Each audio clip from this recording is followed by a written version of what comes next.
Hey, good afternoon. How y'all doing? It is Red Beard. Let's talk about a book. We're here for a book review, and today we are going to talk about Double Vision by Hamelin Bird, and this is from Piper House. So I liked this book. I didn't love this book. I'm going to give it 3 stars, and I'm going to tell you why. Now, I want to lead into this saying that um, I really shouldn't have to do this. It's a 3 star review. It means I liked it, but it tends to go that when I give a book 3 stars, I really want to tell you why I gave it 3 stars. And so sometimes these things come off as hyper negative when really they're not. I liked the book. It is a debut novel, I believe. I believe it's Hamelin Bird's debut book, I think. I have a couple other shorter pieces by him that I'm going to be getting into here in the next couple months. But this is mystery, supernatural horror. I'm going to read the synopsis to you. Former detective Michael Lunsman is about to lose everything, still in love with his ex-wife, estranged from his teenage son, and now fresh off the wagon once again. Rock bottom has never felt closer.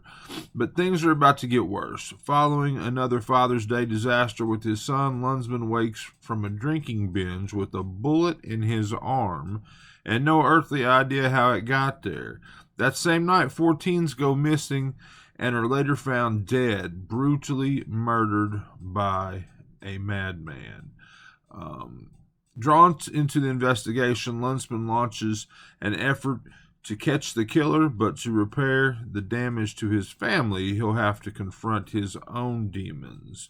When the most unlikely detective becomes the only man to crack the case, dark and sinister forces will stop at nothing to prevent the truth from surfacing.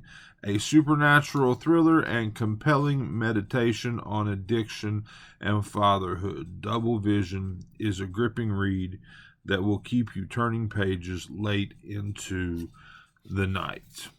Yeah, okay. I don't know that I'd have given away with the 14s were murdered by a madman in the synopsis, but because I was not going to probably tell you that, I was probably going to say that 14s go missing. But in the synopsis, we find that they're murdered by a madman. So we also know that there's a madman in this book. So for me, you got 2 main characters here.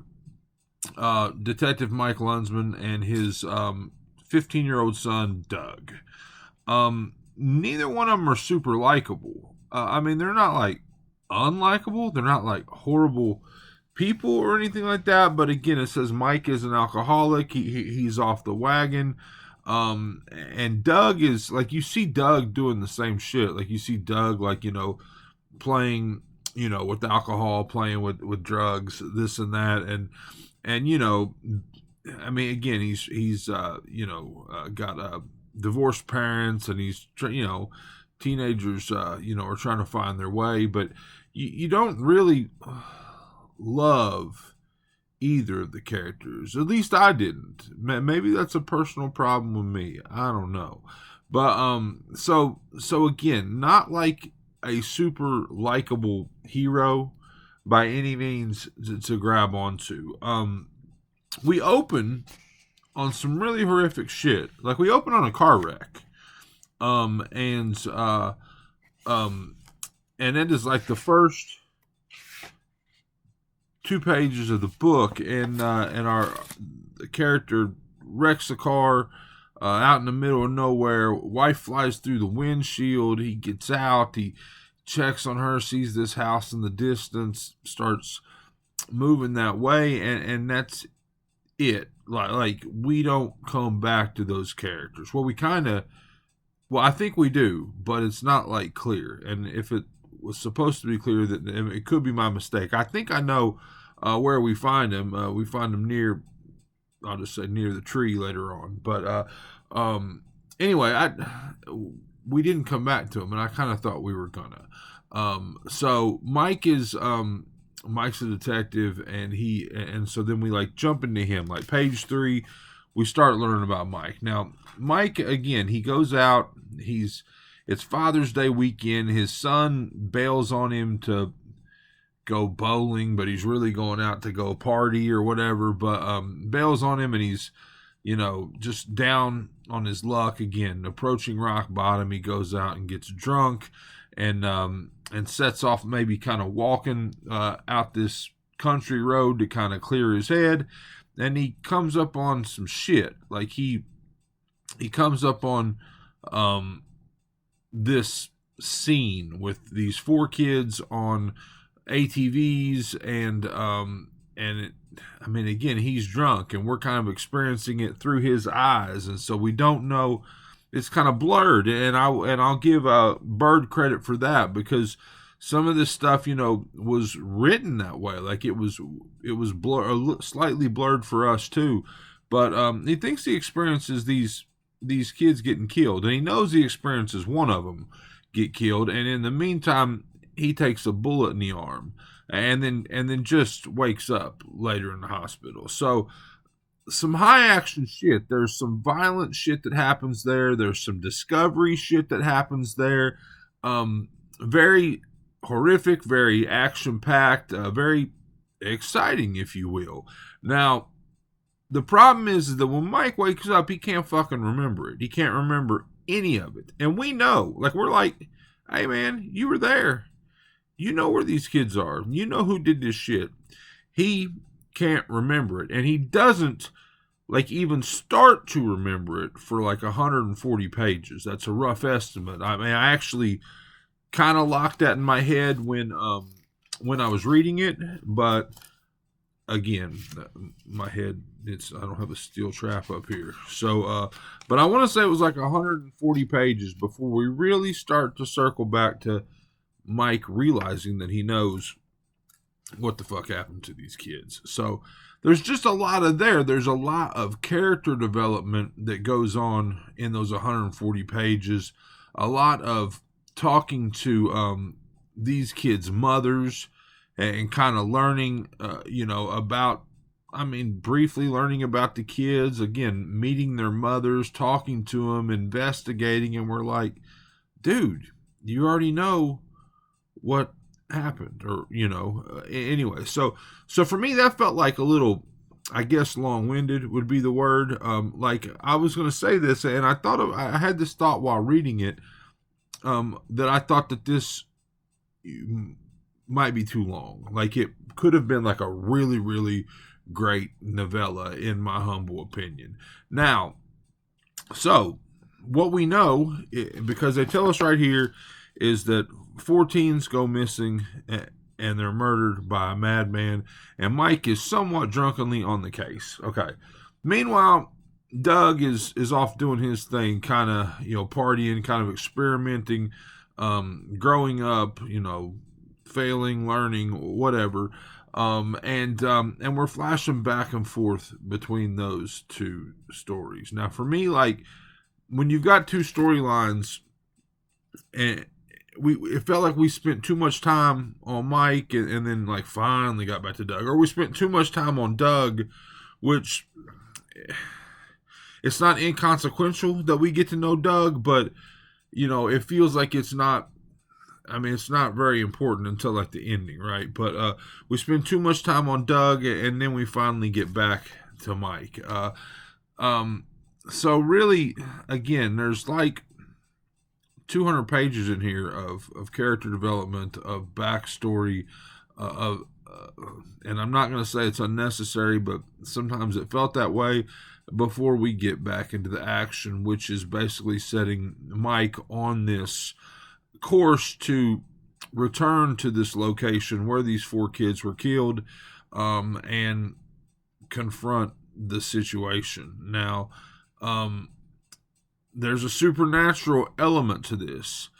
I mean, there's backstory to this house, backstory to the family that lived there before, and backstory to the family that lives here now. And another thing, Mike went to this house at one point, and looked at a tractor, and like actually bought a tractor, and said it was like for his uncle in Florida. And it wasn't really like it was just to kind of get in the door, but that seemed like, I don't know, too much, almost like buying a tractor to, I don't know. I didn't really understand the tractor part. I'm gonna be honest with you. Okay, so, but there's this item, this what's the word, relic, if you will, this thing. It's like a candelabra type thing, and it's got some sort of a power that basically affects the madman that we already know about, and affects Mike as well during this like final showdown. And that's about as far as I'm going to go with it. But that felt kind of weak. Like it didn't feel like there was much backstory to that at all. I didn't really, I mean, hit me with the supernatural, especially in a book that's billed, to be a supernatural book. Hit me with it, but you got to explain it a little bit, right? You can't, for me, you got to give a true definition of where that power came from, and why this particular item is able to behave in this particular manner. So, okay, look, I talked a lot about shit that again, it probably comes off as super negative. That's not my goal here. My goal here is to tell you the ones that I really, really love, but be honest, painfully honest, because it's not fun for me either. Be painfully honest about the ones that I don't love, so that the ones that I do love are elevated. In my opinion, elevates independent small press horror as a whole. I'm going to read more books by Bird, and there's going to be one that I absolutely fucking love, and you're going to look back and you're like, he's not just 5-star in everything that comes across his desk. You get what I'm saying. So, now there's some pretty father-son relationship stuff here. And there's some pretty stuff at the ending, in and around that. And there is, some painfully deep looks at alcoholism and divorce and infidelity, and what all that means to a man, but also to a young teenager. There are some really, really pretty looks at those types of things, and I enjoyed that, and that's for me why it's a 3-star book, and why I liked it. To me, it just felt a little bit long, little too much character development, little too much breaks in the action. So, I think that's it. I think that's all I want to say. This is Double Vision by Hamelin Bird. I gave it 3 stars. I know a lot of people love this book. Like when I put out there that I was reading it, many people said that they loved it. And I messaged some of them, and I said, okay, I struggled with it a little bit. I didn't love it, so tell me what you loved about it. And, we kind of went back and forth. So, check it out. You may feel much differently about it than I do. If that's the case, tell me down below. Tell me what you loved about this book. And that's about it. I appreciate you being here. This has been Well Red Beard. I hope you're enjoying all your books, all of them, as much as I am. If not, you're reading the wrong damn books.